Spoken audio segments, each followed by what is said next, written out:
please don't call yourself a designer. Like, what is a designer? You're not saving the world. No one's gonna die if you don't design. But I poke fun at it because I want them to be more. I had a shoe shine business, I had a car business, I had a Coke bottle business. You have to have a conviction to go a specific route, and it's messy and it's uncomfortable sometimes. But clients want to buy you because you understand how to solve a problem. You know that thing about the plumber that just knocks the thing in and says, you owe me so much? It's the years of experience to know where to knock. And they want to make sure after they pay you 1 rand, you're making them 10 rand. Be clear, then be clever. They want to buy you because it's the most refreshing tool I've ever used. You'll know when something has got the blood in it, the human touch to it. But today, you could be a one-man show. If you have...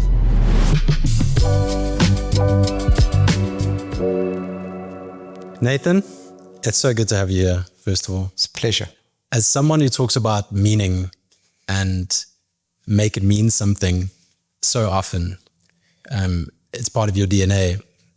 What would you say is your purpose in life? How would you articulate that if we dive straight into the deep? Yo, so hard questions, eh? The full spectrum of who I am, and like, I'm now 56. So kind of the reflection time now is much better. You know, I don't know, I've slowed down a hell of a lot. I don't know what the fast Nathan used to be, but the slow Nathan definitely has more reflection time. So I could go back to 7 years, I can go back to 10 years, I can go to 12 years, I can go to 15 years. And it's quite interesting that my so-called ability to do that is actually go, shoot, okay, that's pretty good. Let's see how far you can go.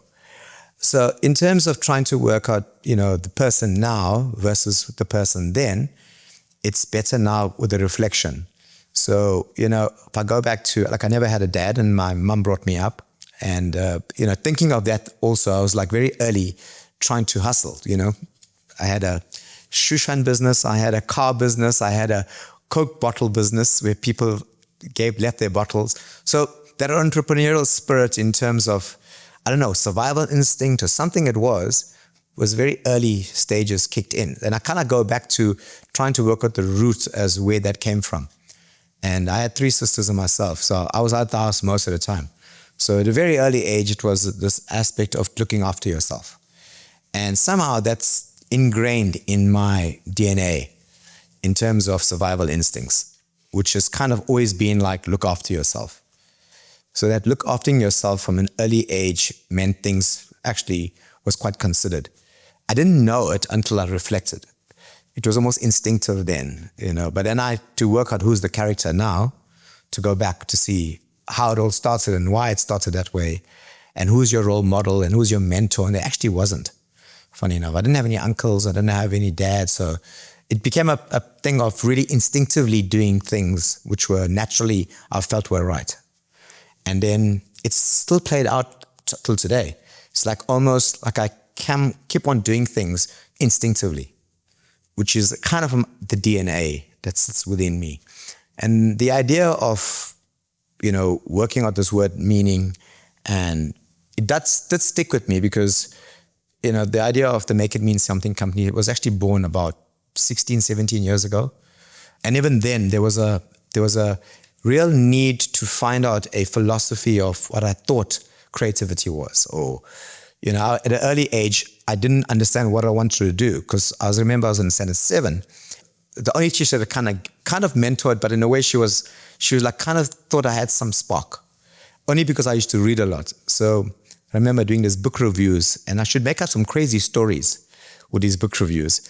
And she really kind of gave me a chance in terms of going, listen, this guy's got something that someone doesn't have. So it kind of made me gravitate towards a feeling of something that I had that I didn't know I had. And even at that stage, I was trying to work out what I want to do. And I remember reading a book called The Fountainhead, which was by Ayn Rand.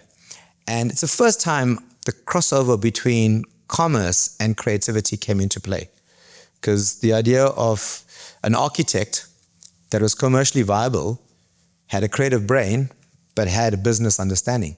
And he created structures that actually influenced how people felt.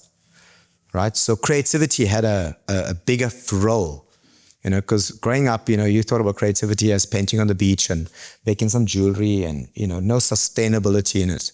So that was the first take on the understanding of creativity can be something quite substantial. And that's when I said, I want to become an architect. But being an architect, you have to do science and you have to do all the mathematic stuff, which I kind of did. And I kind of got a place actually to study architecture. And then I met a friend of mine, and we used to take the bus together. So we were taking the bus one day, and he says, "What are you going to do?" I said, "No, I want to do some architecture. Some creative, it's got some stuff in it." So I said, "What are you going to do?" He says, "I'm going to do graphic design." So I said, "Graphic design, what is that?" It's like, I don't know what graphic design was. I was like, he says, "Don't you know what graphic design is?" I said, "No." He says, "Listen, there's an open day happening at ML Sultan on this day, come have a look." So that day I went there, I went to a library before I got there, all the graphic design books and all kinds of stuff. I said, okay, it's this, that. And I'm like, okay, it looks interesting, this thing, So there was a line for about 400 kids for graphic design, 400 for fashion, and one for textile design. And I stood in a line. I remember at 3 o'clock, I got an interview. So I go there, like 6 or 7 lecturers, and they interview you. Just kind of shooting the breeze and seeing your ability in terms of, do they choose you or not? Because they choose 60 kids out of the 400. So the next day I came there, I checked my name on the graphic design board. I'm like, so he said, "Hey, you got in." I said, "Oh, okay." So now I got this dilemma, like, I got this place and whatever. And I was thinking, like, architecture, 7 years, this graphic design looks a bit easier. It's creativity, you can still do stuff. And that's how I started, in the design world. Wow. It's amazing. I didn't know that background. Quick question before you carry on. Did your friend make it? The one who Yes, of course he did. He did. That's His great, name is Cornelius. I was going to ask. You should have asked. Sorry. Yeah. That's awesome. Make it mean something. I know a little bit of the background of that. And I've been lucky enough to work with you on projects. And I can see your passion and your enthusiasm. Not just see it, I can feel it. Yeah. It's what I've experienced. Maybe you could articulate for me and our audience, what does your vocation, your career mean to you? What does the work mean to you? Yeah, I mean, the thing about make it mean something to me, it is a guiding light and it is a true north for our organization, but not in just a superficial way of we have to have a mantra or something. Like, we sincerely live it. Like, I like to break things down, like sincerely break it down, like the idea of its essence. Like, I want to know the backstory. I want to go down deeper and deeper and deeper. The more backstory I get, the more I understand its essence, the more I understand its nuggets of its human insight, the more I feel I'm getting to something better. It's like archaeology, It's like you discover and you discover and you go and you go and you find something. The reward of finding something is that pleasure of us kind of in the process of trying to find what that is. So, I always tell people, like in my organization, everyone comes up with ideas. And I said to him, listen, where does this come from? Why are you thinking like this? Are you just answering something? You're just trying to get the day through. Like, you got 8 hours, like there's so much you can do today. Like, you really drill down into why you're doing this, right? And the other person on the other side receiving it needs to understand that this is some serious, deep, good stuff, And they only can feel that if you've investigated why you're doing something. So, meaning to me is really the essence of a process, right? That goes into understanding that human insight and deep diving into the essence of things. So in our relationships, in our understandings of our understanding of everything around us, they all have meaning. Like, you could go in a world where we have so many things that are not facts. You don't know whether it's a fact or not, based on the world we live in today. Looking at the news channels, looking at everything around you, you're like, don't know if something is real or not, right? And it's the satisfaction of you trying to work out what is factual. And that fact is the way how you can portray it to somebody else. And if you can do it in the authentic way that makes them feel, okay, damn, I've never seen it like that.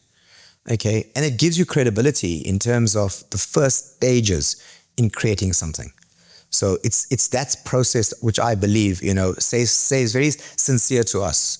So whether we're doing, the smallest job or the most biggest corporate, the same process exists, because people are people, and you need to find that common ground that goes, should I feel that stuff? Okay, so that's, again, it's not we're not going to be trying to be clever with it. I thought, like, why when the world is so distracted, why are you going to be more clever? Right? Give people some of the most basic facts about things. Let them look at it and go, shit, like, yes, there's a creative way how to pitch us up. It's the breakthrough understanding of a thought, but the essence of it has definitely got credibility and it's got substance. I love that. And simplicity already seems to be a bit of a clue. I'd like to dig into the human insight. So if you had to walk me through the process or your approach to listening to culture. Yeah. What does that look like for Nathan Reddy? Like, how do you... Like, it's like something that's live, that's always on, right? Like, listen a hell of a lot more. To me, sometimes we don't listen enough. And sometimes the words come from the sources that you least expect. So the idea of, drilling down into culture is observation, but drilling down into listening or drilling down into observation, right, is your best viewpoint. And I kind of tell a lot of my people in the organization, I don't want you reading creative books, I want you to read philosophy. I want you to understand what's happening in the world. I want to know how 5 years looks from today. I want you to know people's behavior. Why are people gravitating towards something and not other things? What is this movement towards this and not that? All these kind of things in the world allow us to have a better lens, right, on a lot of subjects. So, be it dancing tomorrow or memes the next day or whatever, all those things becomes a reference point. Because why are people engaged in certain things? Why are people distracted by certain things? So the inquisitive understanding or the curiosity of that there really makes you open to a lot of things. So, the repertoire of understanding human insight is to be open to it, right? And not be closed in whatever belief you have.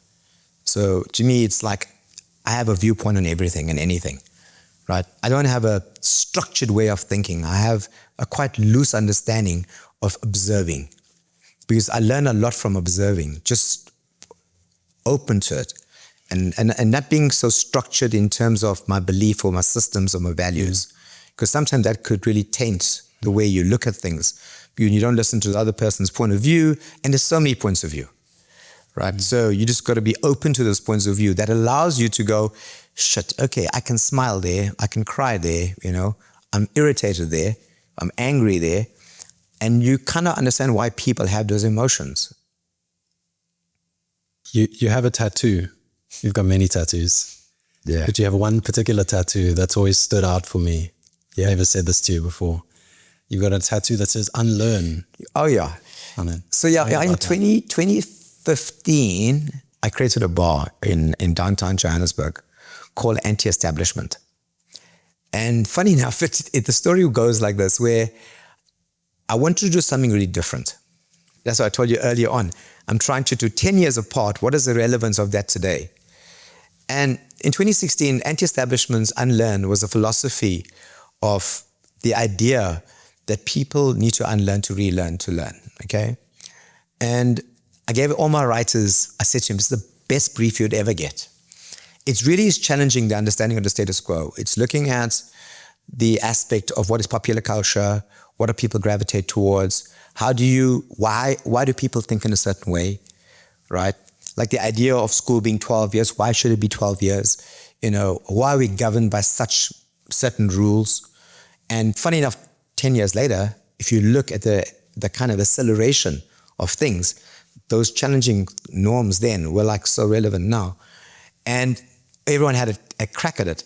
And then my daughter, she's really, really next level in terms of thinking. She wrote the philosophy of Unlearn. Because I just add the name Anti-Establishment, and I gave her understanding of where I want to go with it, And she wrote beautifully the aspect of Unlearn then. And that's how Unlearn was actually born. But then the nice thing about Unlearn today, when I think about it, in fact, this morning I was speaking to Adam, and we're doing the evolution of that. It's quite mad in terms of the relevance of it now and how you can push that Unlearn philosophy even more. So Unlearn came from Maduro, actually, not our creative geniuses at Grid. That's beautiful. Different creative genius. Yeah. Adam there is Adam Byers. Adam Byers, yeah. Good friend. Yes, absolutely. In Grid. Do you feel like that process of unlearning, relearning is part of staying open, as you articulated? Yeah, as I said to you, the thing about today's, kind of the world where people look through the certain lens and very biased towards beliefs, value systems, all of that there. And, the communication industry, we have to be, as I said to you, so open. And I'm learning every day. I wake up in the morning, I want to learn something new. I want to challenge myself every day. So I don't stop thinking I know anything. I think I know nothing. All right. So it's that glass every day needs to be filled up. So to me, the aspect and the knowing that I want to learn something new today is the aspect that keeps the thing going. Right. And I love the aspect of saying to yourself, I want to learn something new. I don't know it all. And every day feels like a challenge. Like I'm sitting here today, I was even know what I'm going to talk about. I didn't even know what I'm going to talk about. So it does. It's an approach to everything. Just be open to stuff. And when you're open to things, you'd see a lot of things fall into place just because you are open to things. When did you read The Fountainhead? Sure. That was standard 7. Standard 8, I had to choose what I'm gonna think. Yeah. So it was standard 7. Yeah. That was 1980, 87, 85. And that is a very philosophical book. Ayn Rand's Completely. a philosopher. Yeah. It's individualism, as far as I remember, as her kind of bracket. Yes, but so idealism in the idealism. world. Yeah.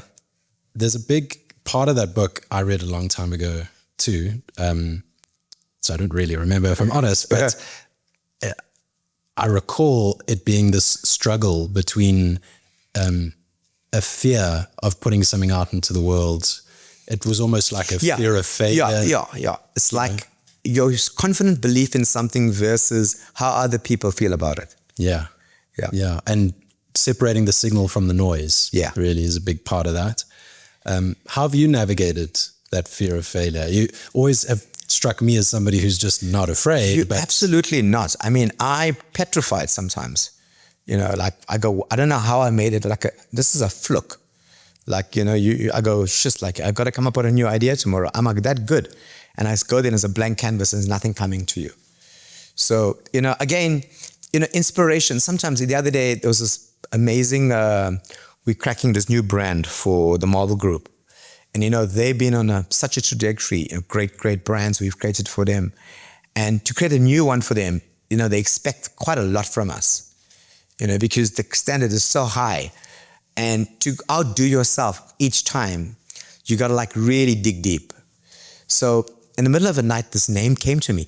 I was like, is this the universe giving me something? Or am I just intuitive? Or is this smart thinking? Or is this lucky? I'm like, it's a bit of all of those things, You sit there and you go, does that come up, that name? But I think the idea of the universe, the idea of your consciousness or your subconsciousness, the aspect of how you're open to things are all playing in your favor sometimes, right? So it may land at a specific time, but you probably thought about it a hell of a long before that. So if a word whispers in your mind or something, it's because your subconscious has been working with it. So I sometimes silence or sometimes belief or sometimes just luck are all these different levers working in your favor. So I just sometimes I don't know. I'm not saying damn, I was so creative, I'm a genius. No, absolutely not. Sometimes I feel like an idiot. You don't know where it comes from. And a lot of the stuff also comes from just, I have great creatives at Grid. also, we push them in a sense of like, we give them that freedom, the understanding of, I don't want you to get it right. I just want you to be in the vicinity, and we don't want you to solve everything. I just want you to come here because you've thought of something. And your thought process is part of the process. And together, our processes create this magic. Like even today, sitting with the team, it's like, I said, guys, we're not going to solve it. But what we're going to get to is quite close to what we're going to solve. And that gives people a little bit of relaxed understanding of free flowing of thoughts. And then suddenly the best ideas happen just because they feel so free and comfortable. I'm so curious to know, based on the culture of Grid and the way that you operate, you seem to have attracted minds like that, people like that, creatives like that. What would you say is the antithesis of that? What's the opposite? Direct opposite. Again, like a lot of people, I did a little red book. I don't know if you've seen that little red book. But again, it took a long time to write. It's not I don't want to put on something that says this is the Grid way. Because to be honest with you, I'm still trying to discover after 20 years, what is that way, right? And sometimes that chaoticness is a magic, right? And I try to kind of write it into a so-called, not a playbook, I would say some kind of guiding principle, right? And it's a collection of 10 pages of philosophy that kind of really tells a person to be an individual. And individuality is about a lot of things. Because I look at a person at Grid holistically. I want you to know that you're healthy. I want to know you're sleeping well. I want to know that consciously you're feeling a certain way. I want to know you wake up, you have dreams and those aspirations. So there's a holistic view of a human being. And I have a happy human being, then I have someone who I believe has a happy feeling of the world. So when I know someone's not happy, I can feel it, and I'm not getting the best out of them. So we foster this understanding of holistic ways of how people behave and what they're about. And the idea of this individualism and all of these different people trying to move in a specific direction is beautiful because I see the combination. I get irritated when I don't see people working together, because I want your knowledge to be given to that person and that one to be given to you. Like, I know there's a whole, Japanese philosophy where the teaching system was, our teaching system is they tell you, you read, you by heart, and you come tell them. Their system is you put 3 people in a room, you put a question there, they all ask each other, what do you thought of the question? So the learning process is inquisitive understanding of how someone felt about something, rather than me working out what the solution is. Because my picked up of that thing was different, yours was different, What do we learn from it? Right?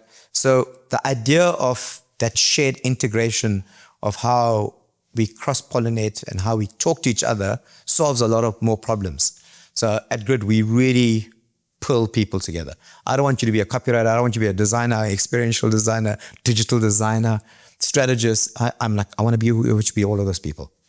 And like AI today allows you to do quite a few things. So, I want a designer to be a strategist, and I don't want a copywriter to be an art director. All of that mixed up. But the nice thing of the ideas come from a place where someone feels a certain way, right? If they feel a certain way and they act in a certain way, you're going to see that free flow of stuff happen.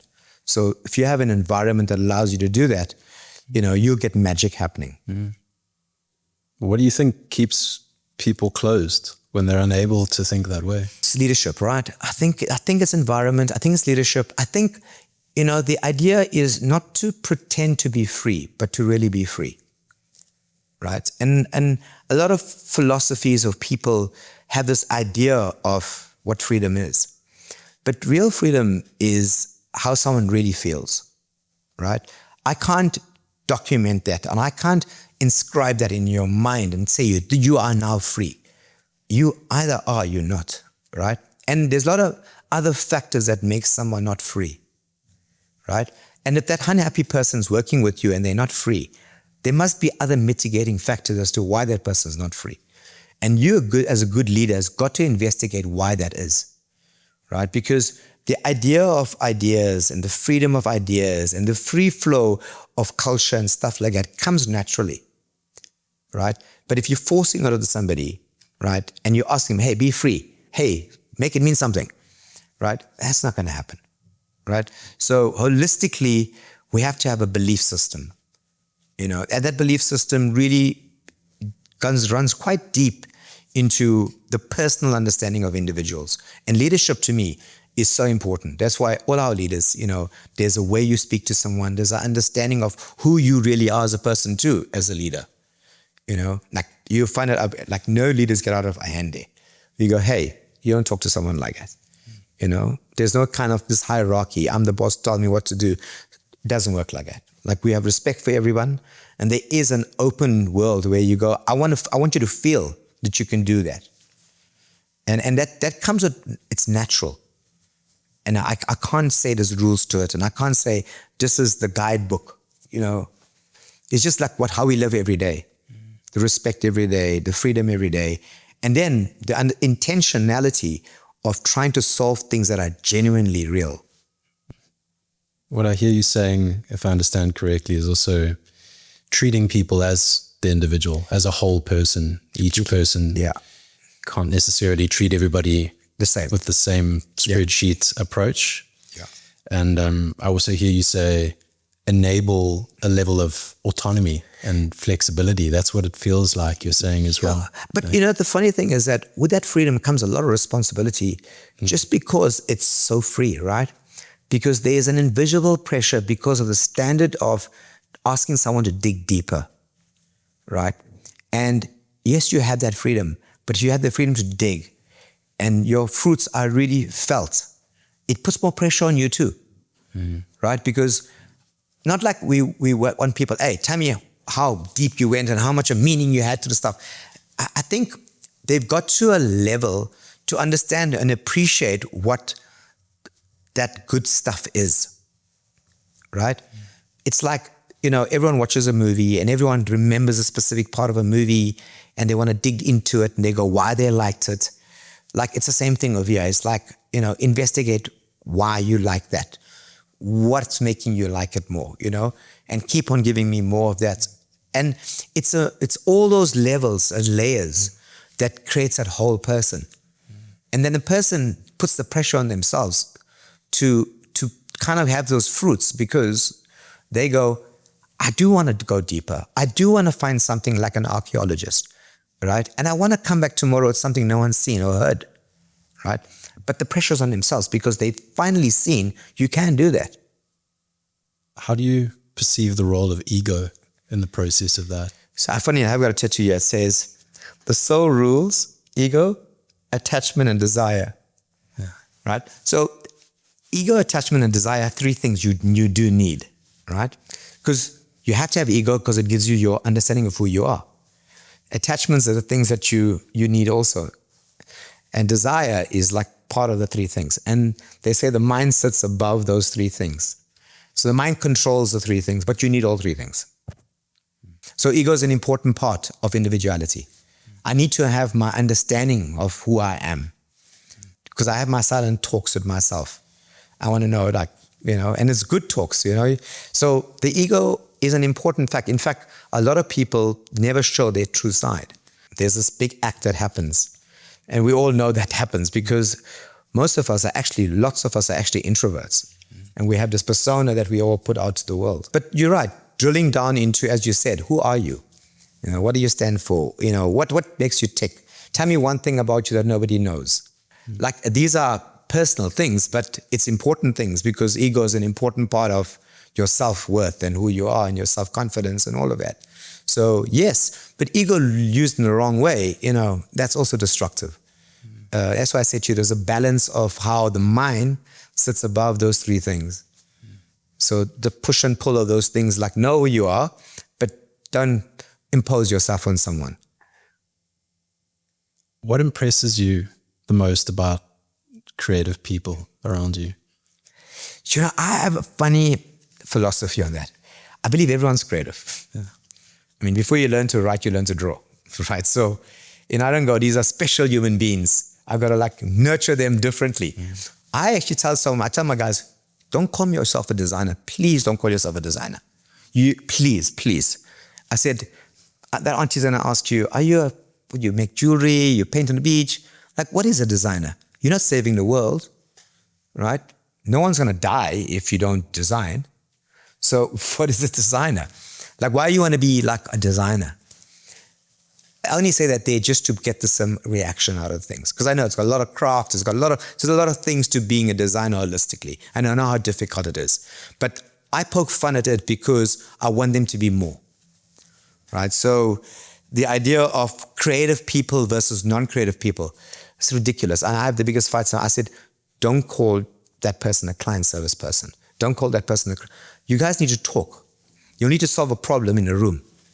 You'll need to come together. I don't want you to have a hat of a client service or creative. I want you to solve the problem. And trust me, she may be a client service person in your eyes, but she's got more problem solving than you have all in your whole being. Right? But it's that kind of tension sometimes just breaks down barriers. Right? And I believe that the process of creativity is logic, magic, and all kinds of stuff that come together. All right? It's a connecting of a lot of things. And the more you connect, the more crystallized the thought becomes. So the process of creativity to me is not a process of just being creative. I believe there's a lot of other aspects that bring it together. And some of the most magical stuff is based on that. Pretty much everybody that I've spoken to about Nathan Reddy, about Grid, they see you, and I see you, as a tastemaker, as somebody to reference. You lean into your own taste and you trust it. That's the way it feels. Yeah. Who are the people that you look to? Is there anybody that comes to mind? You know, again, there's such a shift in stuff, right? Like, I understand the repertoire of movements in the world in terms of where things come from and why someone articulated that there and where the form and function and all that stuff. I'm not kind of religiously going down a path of saying, I'm going to fall on a sword for that. I take bits of everything in my own world and I create my own levels of what I believe is the thing that I pull together. There's lots of good influences. I mean, you know, if you just think of Johnny Ivy and the understanding of form and function and adding science and adding all that stuff into a product, you know, and looking at it holistically, how it changes the way we look at everything. You know, those are fundamental big shifts in terms of design and science all coming together to create something that shifts mankind, right? So all these innovations or all these so-called play, and it's not design or it's not architecture or it's not, you know, something grand out there. It's a combination of all these things that kind of move our world forward. So, you know, I'm always using reference pointers to a lot of things. You know, like if I look at the cultural movement in India in terms of where they've come from, in understanding their cultural nuances and how the world has adopted it, right? I pick inspiration from that. And I find that's a tastemaker because there's such a cultural nuance there that it's got such legacy, but then they make it new again, right? If I look at the South Koreans, what they've done in terms of the design world and all of the stuff, I go as a nation and as nationality, how does one nation do such amazing things? If you look at Singapore as a nation itself, you know, how does this tiny little thing influence the world in such amazing ways? Those are, to me, are tastemakers or shifters in terms of what I look for. And I go, those are fundamental shifts, right? And you grow, you kind of get inspiration from all these different things. And you see big, amazing brands stealing from all of that stuff anyway, right? Because they know, because that's where the origins of things come from, right? So I'm all for those where the origins of things come from, why they've come from. And it's back to meaning. You dig deep enough, you unearth something, you bring it back, right? And it's got substance, and you can remake it or have a new perspective of looking at it. It does have relevance because it's got substance. I hear you talking about diverse culture, essentially. So many different things. Yeah. And filtering that through your own taste, learning in the process of that, and staying open to it. That's the way that I understand. Yes, completely. A good way to summarize. Without a doubt. Yeah. Like, to be honest with you, like, you know, we have to keep always abreast of things, right? And sometimes the pressure is like, how do you create the new and new, right? So, and that's the hard part sometimes, is to dig deep and go, like, if I have to create this new Asian restaurant, right, which we're doing at the moment, I'm not going to give it anything away, but you got to look at some of the best benchmarks in the world in terms of taste, in terms of understanding the appetite for what's new, or what's that thing that's culturally right, experientially right, and shifts a certain thing and creates its own white space. Now that's a difficult thing, because you have to have such a repertoire of what's happening, what people individually like, what's their dining experience like, how is the menu changing, what is the interiors doing to your psychology. Like, it doesn't stop, right? Because you've got to get all that information in to create this new thing. But that new thing can be so simple too, right? It's just a new perspective of looking at it, right? First, you have to get the category right. What food is it? What type of cuisine are we looking at? Is it Asian? Is it fusion? Is it Chinese? Is it Indian? Is it that? What is a new world food? How are people consuming? And what is that kind of theme you give it that really resonates with how people consume today? So imagine the amount of things are at play just to crack that little thing. And there's a reason for everything, a reason for each one of those, the meaning behind each decision. All of that. Let's talk about taste a little bit more. How would you say your own taste has evolved? I think it's got a bit more, what's the word? Uncluttered. So like the mind becomes less cluttered, so does things around you. Like, I've become a little bit more OCD in my age. Like, certain things have got to be a certain way. But saying that, I can deliberate on it and say, you're getting a bit anal about that. But I like lesser things. I like the same things.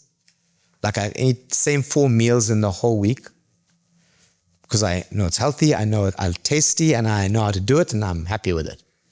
So, like, this criteria of, is it good for me? You know, there's a lot of things that have changed, like in terms of, from the ideas of habits, you know, your socializing, your eating, your waking up, your training, all those things are, things that I've kind of realized it's an important part of having a healthy, holistic being. So less clutter, eating well, sleeping well, the things that age brings you is defining, but it has brought a lot more calmness to my mind. So the idea, as you said, is a taste thing. Yes, I think there's an overarching understanding of what I like as materials. Like, like your home has got to have a certain understanding of a certain smell. It's got to be a certain, and I feel comfortable in a certain space. And I can feel uncomfortable when I'm in a space too. So I know what my comfort zones are. And I don't get irritated when I'm not in a nice space, but I know I need to move around quickly. Yeah. So you become conditioned to what you like and what you don't like. In terms of what you don't like in business partners, let's talk about that. I think it appears on the outside as well that you've been very strategic about the people around you. Yeah. I like to believe there must be meaning. No, listen. The funny thing is, like, and I'm gonna blow it out open and say it like it is. People were like, Nate, like, is this a boys' club? And I've had lots of female partners. In fact, I started with a female partner. Her name was Ashanta. I don't know if you know it, but she's obviously got married and she moved on to Cape Town, and life changes for her. But it's never been like, I gravitate towards people that feel like family. Like, I have like 5 or 6 of my close friends. All my partners are there. Like, we phone each other all the time. I knew all their kids. I knew when their kids were born. In fact, I introduced Adam to his wife. So it's like family. It's like brothers. Like literally is like that. You know, we cry together, we laugh together, we are empathetic together. And I've worked out the understandings of the personalities of these individuals. They're good human beings. Like, I like good human beings. Like, if you're not a nice human being, I'll tell you you're not a nice human being. But it's the things that you think we don't see that we do see. Right? And a good human being to me is holistic. It's how you treat people. It's how you pitch up every day. Right? You care about stuff. So, you know, partners to me is about caring. We have such an open, like we literally tell each other. That was a shitty thing to say. Right? I mean, I don't know, you woke up on the wrong side of the bed or whatever, but don't talk to people like that. I don't care how high you are, how small you are. So we talk like that. It's literally like, it's not on a, like, by the way, we talk to each other like that. Dude, you woke up on the wrong side of the bed. Go home, go have a rest or something. I mean, you know, we don't need this energy. So it's that kind of stuff that where I go, it's like brotherly love, but genuine care for people. And that's what I like. Because I don't want to be in an environment where I don't like somebody. Maybe you could tell me a story about that. You've spoken about your partners, the way you choose them, the way that it feels like family, and working with great people, with good people. Maybe you could tell me a story about that, even mention names. Like, what does that actually look like in practice? Yeah, I mean, you know, again, like, I think that in this, like, its structure is based on individuals that they wear different hats, right?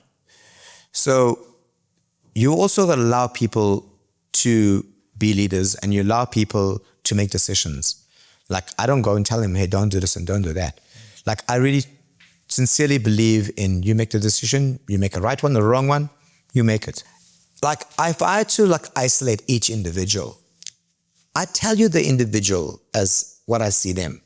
You know, like Janelle is my youngest partner. He came to Grid when he was 27 years old. That's Jinx, right? Little baby, and he still looks like a baby, and he's now nearly 40. So he's been there like nearly 15 years or something like that, right? And Janelle got there the first 2 years, and he says, I want to have a meeting with you. Lunch meeting. I said, sure, just go have a meeting. We have a meeting with him now. He organizes a lunch, and he says, I want to buy Grid. So it was like, I was taken back. I was like, I said, sure, that's ambitious. No, I believe it. I want to buy it. So I said, my brother, you just gotcha. You know, I need to work with you. You know, I love your enthusiasm and I love your ambition. But just let's play a little bit, okay? Then, funny enough, 2 years or 3 years after that, then my partner Shanta had to buy her shares, and there was some shares to be sold, and I said to him, okay, you know, there's something here, and he fucking jumped at it, right?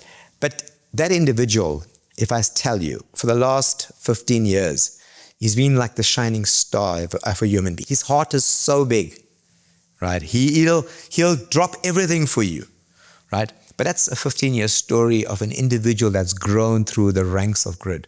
He's one of the top creatives today, but also a decent, amazing human being. But I love that more than his accomplishments, right? I see him with his kids. I see him with his wife. I see him with his family. And those are the people I want in my side.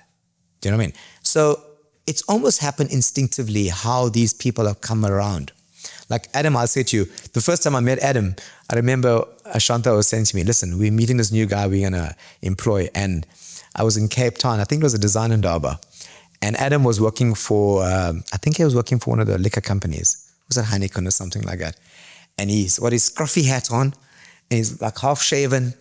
And he's obviously worked the whole night. He's putting up the stand for Heineken or whatever. And he comes to me, oh, Zur. So I looked at him, I'm like, what the fuck? Okay, so this is our new guy we employ. And Ashanta said, no, just wait. But Adam's like one of my best friends today, right? And that's how we always talk about the story.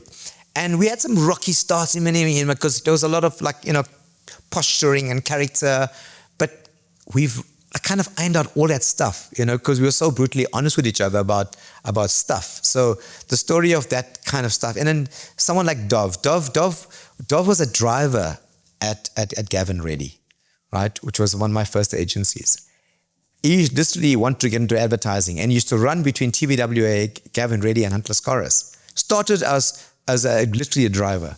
And today he's the CEO of Grid, right? Job is we call him the Rock. Not because of his size and his stature, but he's literally the Rock of Grid. Like the guy's got, the moral fiber of him is insane. Like he'd cry so quickly because he's this giant, but he'll help anyone, right? And he's that kind of character. And then Paulie started his first job at Grid. He came from Pretoria University, and I remember he had a girlfriend. And Paulie's first job at Grid was obviously 25 years ago, right? And he's Trey, another partner. Clinton on the same thing. Clinton and I worked at Gavin. We worked at AM&C together, right? Which was one of my first jobs. What year was that? 1992 or 93. And we did the ANC election. We started literally together at AMC with Louis Gavin, right? And Hunter Scarcity was then, AMC was there. So AMC became DDB South Africa. And then we had a bit of a fallout and it became TBWA Gavin Reddy.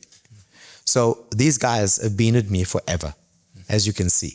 So it's not a boys club or anything like that. It's just circumstantially, the stories of these human beings. And up to today, we're on that same boat and every day we fight the same battles together. But there's a beautiful understanding of respect.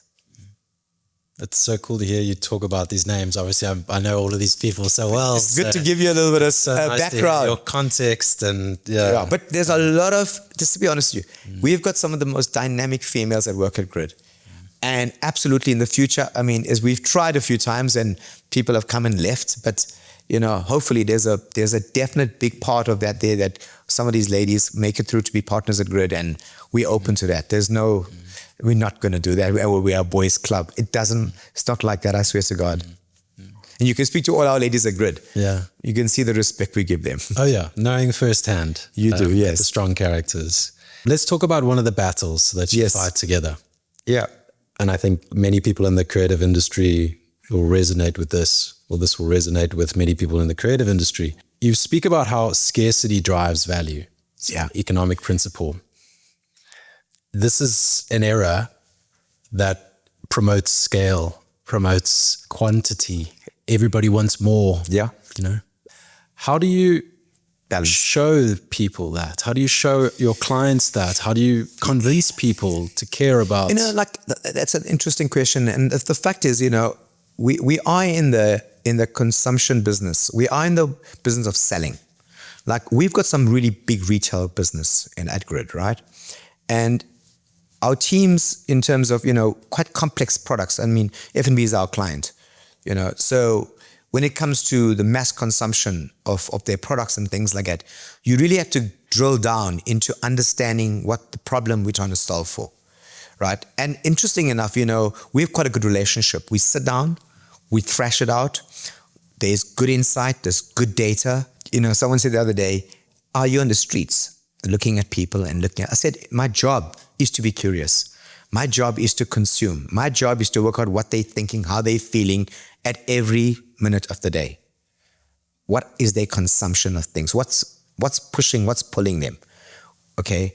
In terms of how do you edit that understanding of to make them like something? And at the end of the day, the shorthand to what we do is to appeal to that end audience in the most appropriate way that doesn't feel like you're selling them something, right? As soon as someone understands you're selling them something, it's so blatantly clear. But if there's a way to still be breakthrough, to still kind of be relevant to that audience and still speak to them in a sense that go, fuck, you're not putting the wool over my eyes. You're teaching me something, you're showing me something I've never seen before. So no matter how complex the products are and services are, there's a cleaner, beautiful way to pitch up, right? That can do the job commercially, that can do the job creatively, right? And still be a satisfaction in terms of done something amazing. So, no matter how complex the product is, I always tell my creatives in the review, like kind of, again, drill down. What does it say? I don't get it. I don't get it. My mom doesn't get it. I don't get it. I don't know what. Like, it's deliberate, right? Looks very nice, But I look at it, I don't get it, right? And we go back, what are you not getting? It's saying everything. It's saying this. I'm saying, it's saying all of that, but I am not getting why I would be drawn to it. Like, what makes me feel, what's the edit of this thing that makes me draw to it? Like, is it a one word? Is it something that really resonates with that audience, right? There's so much clutter out there today. And like, it's a smarty box, okay? Why is someone going to pick this up and believe that it's for them, right? What is unique about us, right? So again, sitting with clients also, and they have a job to do where they go, I have X amount of KPIs that I need to move this month.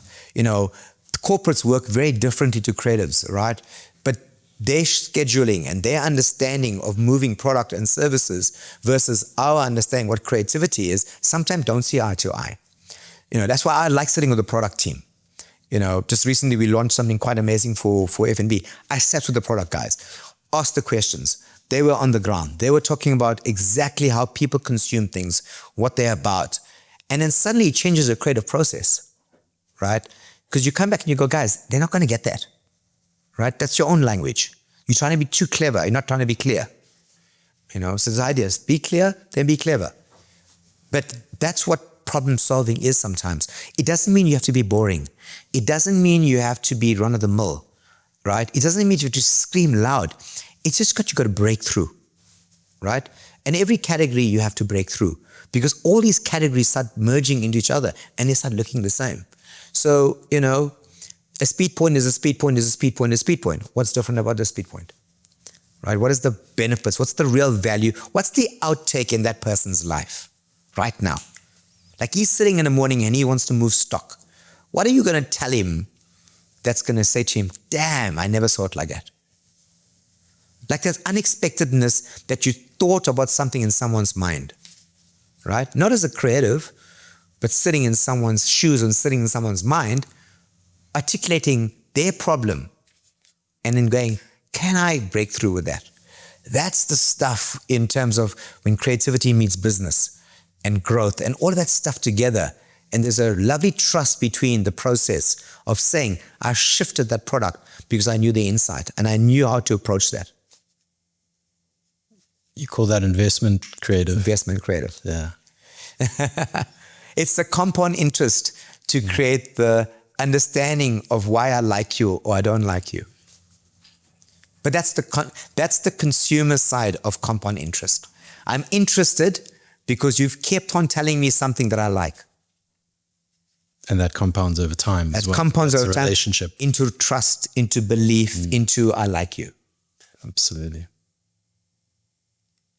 This is the part of the podcast where we talk about AI.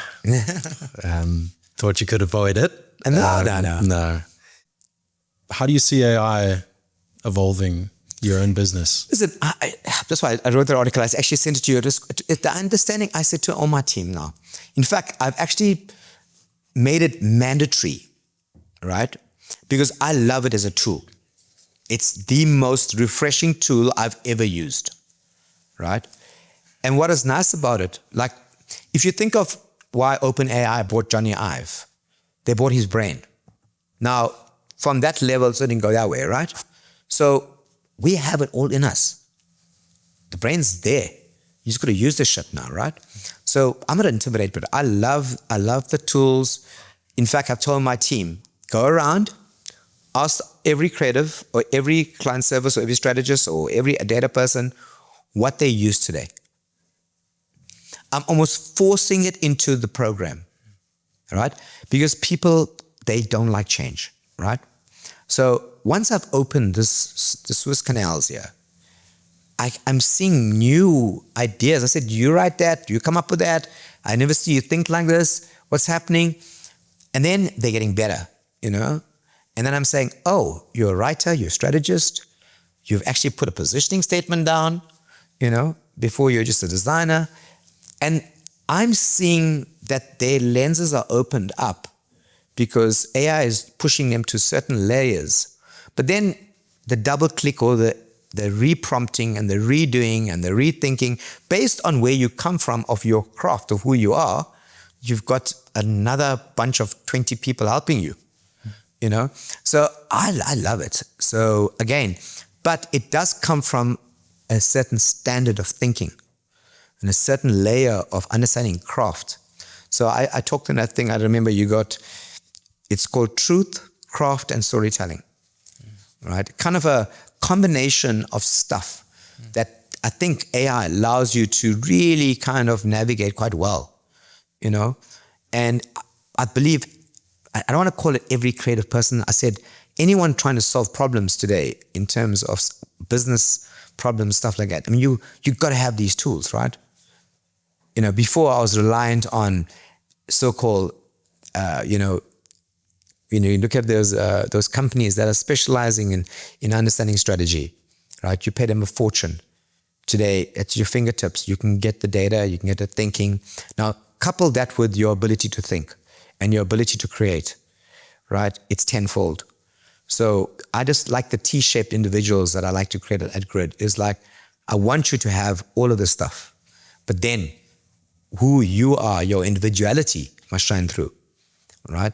And be confident. I've used this stuff, but I believe it's my ideas and my thinking that's guided it to be this magical thing. Because as you said, you're still solving a problem, you're still trying to be commercially viable, you're still trying to be breakthrough creative, all the hallmarks of the stuff, but you got like 20 people behind you helping you, right? So why not?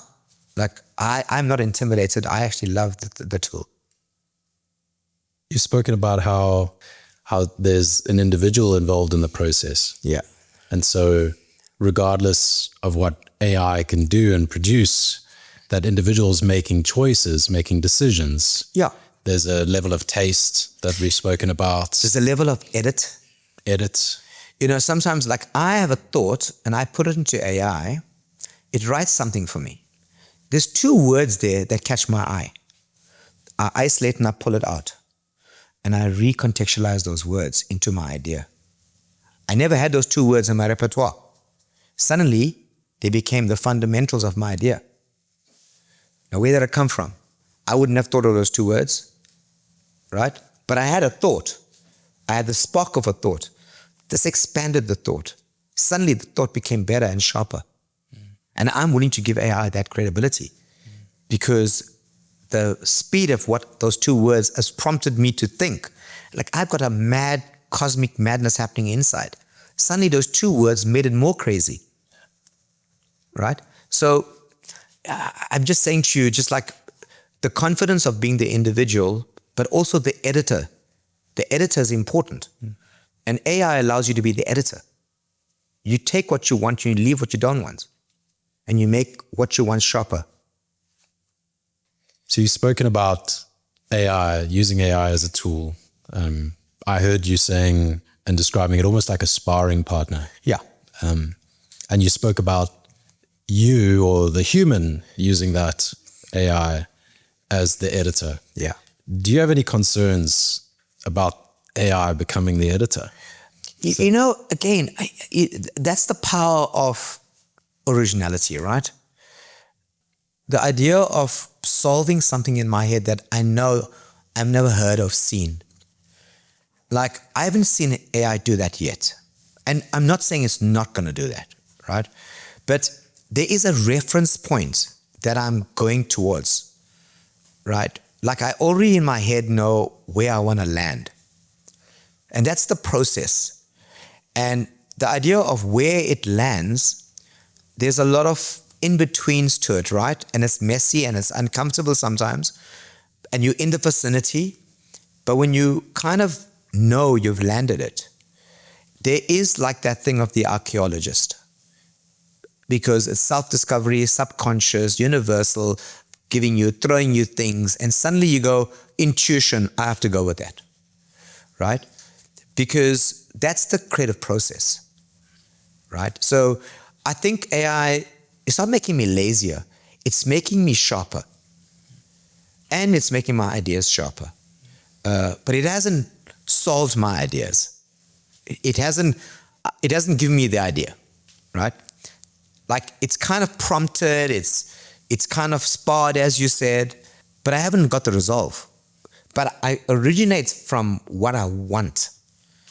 And then I pick up all kinds of things. As I said to you, the AI is one part of it. The sleeping and the subconscious is the other part of it. The universe throwing me something is another part of it, right? My daily instinctive things of observing is throwing me stuff at it, right? All my subcontext of what I've seen visually, been through, are being part of my subconscious.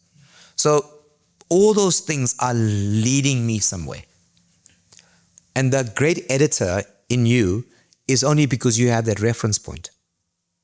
That's what makes it different to an AI. That I can have the memory, I can have all these little things I've spoken about, and I can have AI. I agree with you. And I think it's about making the choices. So in a world where anything can be built so quickly at scale, choosing what to build, choosing what to do with that information is a choice. And if you don't take the agency, the reality is that the circumstances will eventually make the decision for you. Completely. So and again, and roughly the idea of instinctively is a massive part of that, right? And it's not by choice. Instinct is a big part of making that edit right. Like sometimes my choice could be wrong, but I'm going to go with it anyway because it's instinctive. So who's to say, why did you choose that? I chose that because my instinct told me to choose that then and there, right? And that's the creative process too. And sometimes the most simplest things can be instinctive. What you do with that thereafter, because I've landed at the idea that I can scale, because I've already thought about where it's going to live and what it's going to do and how it stretches. But the origination of that seed comes from that edit process. Yeah, I like to see it like orchestration. So if you think about it as my team is already building agents, not just sparring partners, as individual teammates. Yeah. So you can look at that AI as part of the process, as part of your workflow. That's exactly what it is. And on top of that, you can brief it, right? Like you would brief another creative or a person as part of the workflow. Then you have to make decisions together. You have to collaborate. Yeah. So it's almost like collaborating with those AI agents. And it gives you a level of scale as Nathan Reddy to go, all my points of inference, all my tastes, all my character. I'm just summarizing what you've said. 100%. Now, scale that up completely. Yeah. And that to me is, that is the very optimistic view that I also share with you, that I really think does give our industry so much more scope. It gives us the opportunity to do so much more with the creativity that we have. The thing about a lot of the people wait on other disciplines to do things, right? I need this, I need that. And the excuses go on and on. But today, you could be a one-man show if you have the understanding where you want to go, right? You have all these tools to help you. So there's no excuse for you to say, I need a data analyst, I need a strategist, I need a this, I need a that. Like these things they're really there for you now. But it's not that you can't do breakthrough ideas and refreshing thoughts. It just allows that process to be edited so much more for you. So you can't think further. Has it changed your definition of craft? No. Craft, let me just tell you something. That is the next story. That's why I said to you, one part of our thing is truth, craft, and storytelling. I believe craft is still the magical word, right? You talk about the tools out there today. Yes, they can draw things for you and they can write things for you and they could craft things for you too. But you'll know when something has got the blood in it. Like I can look at something and I could see the human touch to it. So again, crafts, whether it's copy, whether it's film, whether it's edit, all of these things, they come from a place of, when you're sitting there, that there has taken a long time to get right. So again, it's applauded when craft has been added to something. So we really at Grid, we strive on the understanding of craft. It's part of our DNA. Like we want to make something better all the time. It may look like the idea we've been saying is AI democratizes creativity. Like it's accessible and it makes anything look okay. But the substance, the craft, the storytelling, those are the layers that, storytelling is a craft in itself, right? So all those things there add dimensions to a piece of communication or a piece of something that people appreciate. And sometimes behind the scenes, there's a lot of things that have gone into get that there. But only a really good trained eye could see the amount of individuals has gone through to make that little piece. No matter how simple or how complex it is, there's a lot of craft behind it. So I think I want to jump in there. Yeah. Question. Yes. You just arrived. Okay, so earlier you explained that, you sat with your team. You said to them, listen, we're not going to get to the solution today, but we're going to get close to it. How do you know when you got there? Is it a feeling? How do you know when you've really narrowed it? Yes, this is the solution. Yes, this is the message. I think, as I was trying to say to you, right? Again, you start off with something in your mind, right? Like a good editor or good executive creative director or someone who's pointing people in the right direction has got to have a reference point in the head of where they want to land, right? They have to have, firstly, understand the category, understand the nuances, understands the freshness and the originality of something, yet answer so many questions, right? So there's a lot of things at play. And sometimes the edit process, you're given quite a few ideas and thoughts, right? And it's messy because it'll be a storyboard, it'll be a mood board, it'll be a picture, it'll be 5 words, AI will give you 3 words. And then suddenly that little bit of where you're going feels a little bit more clearer, right? Not there, but clearer. Then you edit and edit and edit, and that edit process gets to a point where you go, shit, I'm seeing this idea more clearly, right? So what started off as a vague thought of where you want to go becomes clear with the process. And that process is a messy process, right? Because you're open to a lot of things. And the confidence and instinctiveness to your team is the important part there, where you steer them into, and creative people, they can go down lots of angles. But to say, I want to go there, right? And that's the defining part here, is that edit process of saying we're going there. Now, it's not a bully tactic or it's not like do it my way. It's like, again, that instinctiveness, like you sleep on it at night. I told you, you think about stuff. When I say it's messy, it's like it's there, but it's not there, right? All those contributing factors gives you the confidence saying we're going to go there. Right? Whether it be a name, whether it be an idea, whether it be a movie, a song, you've painted something in your head and your conviction that shows people you're confident to go there. And in the process of selling that idea, that confidence also comes with you. Right? So that's it, to me, is the creative process. It's like you have to have a conviction to go a specific route based on calculations of so many things, right? You've edited, you thought about it, you know the target audience, you know the problem you're solving, you know the budgets, you know what mediums are going to be spent, you can see this thing visualized. I can see it cut up and made into 20 things, right? So all those things add up to, I think we've got something here.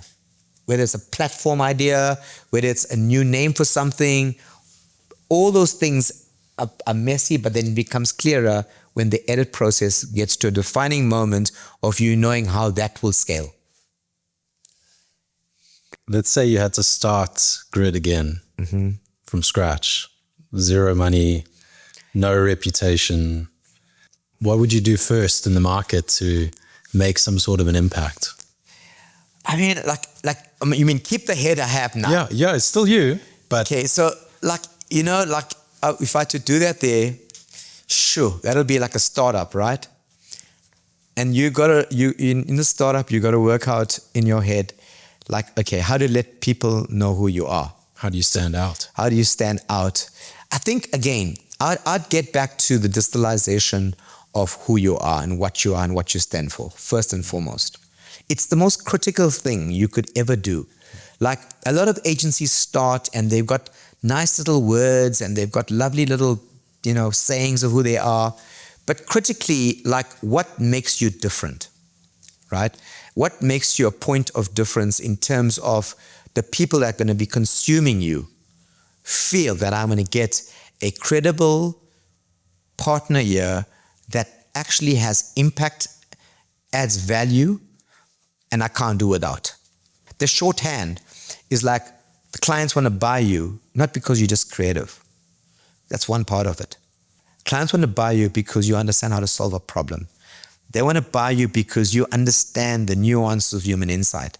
They want to buy you because you have an incredible, amazing way of cutting through. And they want to make sure they pay you 1 rand, you're making them 10 rand. Now, how do you sum all of that up in a philosophy, in a thought, in a process that tells someone in the most shortest way, that's why I'm different? Right? So, and I work with clients every day and they always come and say, like, you're expensive and this. And I say, and the idea is the amount of hours I spend, no matter how small your business is or how big your business is, the same effort. Because I want to solve the problem for you. I want to make sure your 1 rand is 10 rand. And trust me, because I understand that repertoire, what I need to do, I just want to make you look good. I want to make you successful. Right? And making you successful means a lot of the hard work. You know that thing about the plumber that comes in, just knocks the thing in and says, you owe me so much. It's the years of experience to know where to knock. Right? So the understanding here is like people need to buy into you because of the value you bring. And that means multi-layered understanding of the commercial world. And that's where you start. And how do you get that message across to as many people as possible? But also not as many people. If I had to do it again, I'd choose the right people. You'll choose the clients you want. You'll have less people. You'll get less bureaucratic stuff happening. I still find it very, very compelling, and I still find it very challenging every day. But there must be easier ways, because the creative process is not easy. Coming up with new original ideas, it's not like a cookie cut stuff, you put it there and it just makes you money. No. Every day you got to be thinking, which is amazingly rewarding, but it's not an easy task to be original, to be breakthrough, to solve problems every day. If you could leave one message for the next generation of creative people, designers, writers, entrepreneurs, what would your message be for them? Understand human behavior, understand consumption. Brands make the world go round. I know that feels like such a lofty piece of shit, right? But people consume every day. Every day, someone's making a choice to buy either this or that. You're never going to run out of work, right? But how you pitch up and make someone or convince someone to buy this over that is your business. And I just think so. It's an exciting thing. Think about every day someone's trying to solve something to make something better for the human race. And you could be involved in that process every day. I mean, it's super exciting. So I would make you look forward to the aspect of solving amazing things that are genuinely makes this ecosystem move and move. I mean, you saw the Strait of Hormuz was closed. Suddenly the whole world stops, right? That's commerce for you, right? If there is no commerce, there's no livelihood. People don't live. The functioning of how things move every day makes you very excited, because every day people are buying. Every day there's a choice to be made. And every day you got to find the most compelling way to make someone buy something, right? So you'll never run out of ideas. I mean, it's like exhausting, because imagine thinking original all the time, but how satisfying it actually is too. I can see how much passion and how much satisfaction you get from the work that you do. The career, the awards, the success that you've had as an entrepreneur. Today we've spoken about some of those things. We've spoken about how human insight plays such an important role, human behavior, what that means to you. We've talked about that creative spark all the way back from Fountainhead. Yeah. All the way through. I mean, now that came out my head. Yeah, Anyway. love it. About breaking it down, about being selective as well. We've spoken about that journey of discovery. If I can try to connect some of the dots here, what it feels like to me is you are this, as you said, filter for all of these different experiences. The people around you get to learn so much in the process of that. And as I've said, I've been lucky enough to learn from you in the process of that and gain so many insights from you. The way that you borrow from so many diverse industries, so many diverse cultures, the way that you find people, the right people to work with. I mean, that in and of itself, as an entrepreneur, coming from experience, is something that I'm so grateful to have been able to do, and something that's so hard. We've also spoken about how designers shouldn't call themselves designers, and I see in you somebody who isn't just a designer. You know what I mean? I know that sounds so rudimentary, but you're known as this incredible design mind, and in our industry, known to be one of the legends, one of the youngest awarded creatives in the industry. You're a tastemaker in your own right. And I think what I've learned today, and interesting new insights for me, is how much of that is about that compounding effect. And I've always known it about you without making it clear, but that kind of almost dissatisfaction with what I did yesterday. It's not enough. The next thing, I've got to let that go and move on and learn from the next thing. Yeah. And that's a wonderful characteristic. And I've really enjoyed this, Nathan. I've learned. Thank you. Yeah, I mean, the one thing you said about, the thing about that compound interest, right? It's such a simple analogy, but the idea of when you plant something and you watch it grow, right? And yesterday, this lady was telling me something. Have you ever seen a kid grow a plant and watch the plant grow and see the first leaf and stuff and the satisfaction? It's a simple analogy. The idea of compound interest is that you have to have intentionality when you do something. When the intentionality is right and it gathers the moss and it gets bigger and bigger and bigger, it's because why are people gravitating towards it? Why is it growing? What's the interest in it? Now, isn't that a satisfying fact? But imagine you approach all your problems like that.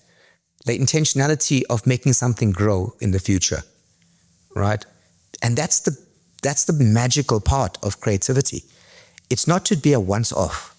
It's to have that compound interest and adding layers to it to go, I can see where you started this. Now I see where it's gone, right? And imagine that trajectory that you've kind of foresaw, right? That's the beauty of it, actually. It's incredible. Yeah. Cool. Thank you, Nathan. Thank you for today. I think that's a wrap. You don't mess around. Thank you. The Never Think Alone podcast is brought to you by my tech and experience design agency, Plus Narrative. Plus Narrative has been focused on people-first development, design, and strategy since 2013. I'm a little biased, but if you have an innovation, user experience, or software project brief, or you just need a trained strategist to facilitate your next workshop, I cannot think of a better team to help. We're based in South Africa and Mauritius, but we work with clients and companies all over the world. If you want to find out more, go to plusnarrative.com. We'll put a link in the show notes too. That's plusnarrative.com.